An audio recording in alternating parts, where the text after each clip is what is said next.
Hello दोस्तों, स्वागत है आपका परीक्षा नगर ऑफिशियल यूट्यूब चैनल पर। दोस्तों, आज हम पढ़ेंगे सिंधु नदी के बारे में। ये नदी हमारे भारत की ऐतिहासिक एवं प्राचीन नदी है और हमारी भारतीय सभ्यता में इसका बहुत ही महत्वपूर्ण योगदान रहा है। ये नदी हमारी परीक्षा की दृष्टि से भी बेहद महत्वपूर्ण है। तो चलिए शुरू करते हैं। उससे पहले अगर आपने चैनल को सब्सक्राइब नहीं किया है तो सब्सक्राइब कर दें। सिंधु नदी को अंग्रेजी में इंडस रिवर कहा जाता है। यह नदी भारत पाकिस्तान क्षेत्र की सबसे प्रमुख नदी प्रणाली मानी जाती है। इतिहास में यही नदी सिंधु घाटी सभ्यता का आधार रही है। सिंधु नदी का उद्गम तिब्बत के कैलाश पर्वत क्षेत्र में मानसरोवर झील के पास से होता है। यहीं से निकलकर यह नदी भारत की ओर बहती है तथा सिंधु नदी का विलय अरब सागर में होता है।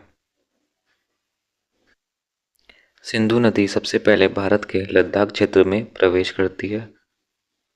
इसके बाद यह पाकिस्तान में प्रवेश कर जाती है और अंत में अरब सागर में गिरती है। सिंधु नदी की कुल लंबाई लगभग 3180 किलोमीटर है, जिसमें से लगभग 1114 किलोमीटर भारत में बहती है। सिंधु नदी की प्रमुख सहायक नदियाँ झेलम, चिनाब, रावी, सतलज एवं व्यास हैं। इन नदियों को सामूहिक रूप से पंजाब की 5 नदियाँ कहा जाता है। पांचों नदियों का पानी मिठानकोट पाकिस्तान में मिलता है। भारत की सबसे प्राचीन सभ्यता सिंधु घाटी सभ्यता इसी नदी के किनारे विकसित हुई थी। भारत और पाकिस्तान के बीच 1960 में कराची में सिंधु जल संधि हुई थी। इस संधि की मध्यस्थता विश्व बैंक के द्वारा की गई थी। इस संधि पर भारत के तत्कालीन प्रधानमंत्री पंडित जवाहरलाल नेहरू और पाकिस्तान के राष्ट्रपति अयूब खान ने हस्ताक्षर किए थे।